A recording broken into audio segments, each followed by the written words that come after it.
शिवलिंग की पूजा क्यों होती है जो जलाधारी में रखा हुआ है? अरे ये तो एक ही अविनाशी चित्र है। इस सारी दुनिया का एक अविनाशी चित्र। कौन सा? जिस चित्र का कभी विनाश नहीं होता है, जो पुरानी पुरानी खुदाइयों में भी मिला और ढेर के ढेर चित्र मिले, साकार रूप में भी मिलता है शंकर का चित्र, और निराकारी तेज धारण करने की भी यादगार शिवलिंग रूप में भी मिलता है। परंतु कोई जानते नहीं है कि ये लिंगाकार बड़ी मूर्ति, जो बड़ी लिंग मूर्ति है, ये साकार की यादगार है। लिंग उस साकार रथ की यादगार है जिसमें वो ज्योति बिंदु निराकारी शिव प्रवेश करता है। इस प्रवेशता को बताने के लिए गीता में एक शब्द आया है, प्रवेशुम। मैं प्रवेश करने योग्य हूं। तो वो निराकार और वो साकार, दोनों का मेल शिव बाबा कहा जाता है। और वो एक ही है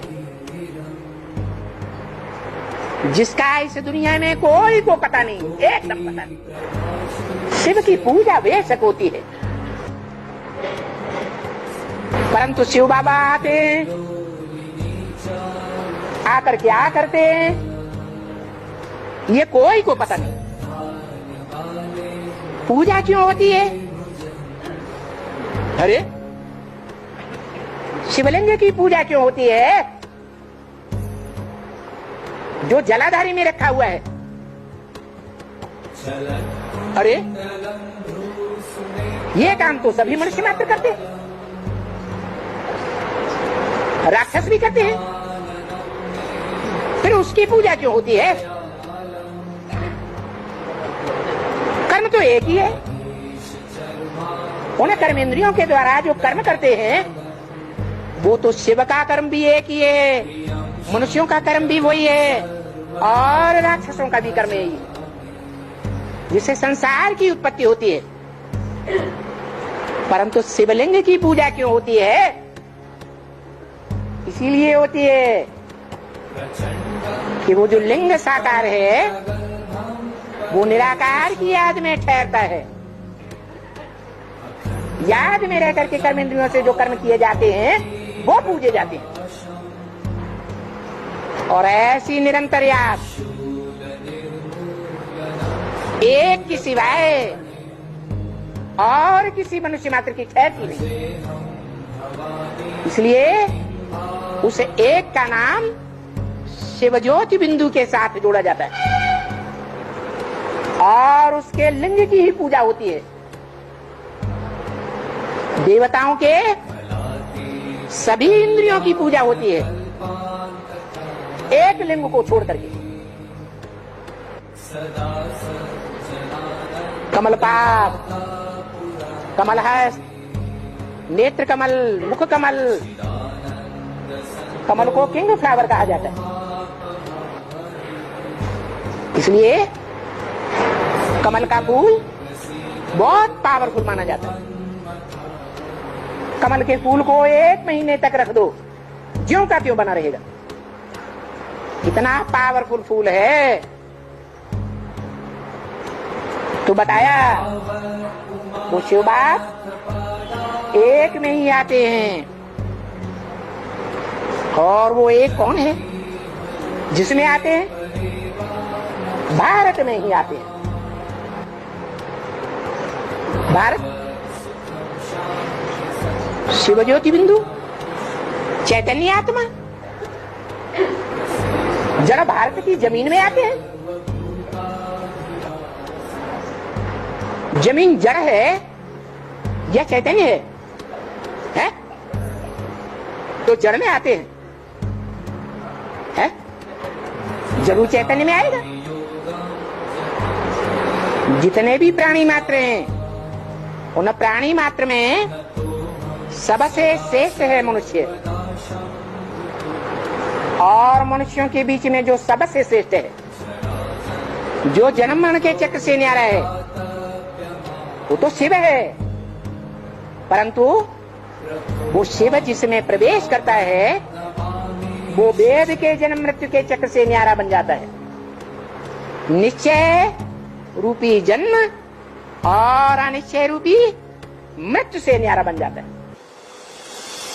ऐसे में प्रवेश करता है, तो वो चैतन्य भारत है। भारत शब्द का अर्थ है भा माने रोशनी, ज्ञान की रोशनी, रत माने लगा रहने वाला। जो सदैव ज्ञान की रोशनी में लगा रहता है, उसका नाम भारत पड़ता है। संगम युग की यादगार है। संगम युग में जब से वो आत्मा प्रत्यक्ष होती है, ज्ञान की रोशनी का ही मनन चिंतन मंथन करती है, इसलिए नाम पड़ता है भारत। उस भारत में ही भगवान प्रत्यक्ष होते हैं, और किसी मनुष्य आत्मा में प्रत्यक्ष नहीं होते। जब प्रत्यक्ष होते हैं, उसी समय प्रत्यक्ष होने की यादगार महाशिवरात्रि गाई हुई है, और वो भारत में ही होती है, दूसरे देशों में नहीं होती है। दूसरे देश, दूसरे धर्मखंड, उनके धर्म पिताएं, उनके फॉलोअर्स ज्ञान की रोशनी में सदैव रत नहीं रहते। वो देह के 5 तत्वों के आलोड़न में मस्त रहते हैं।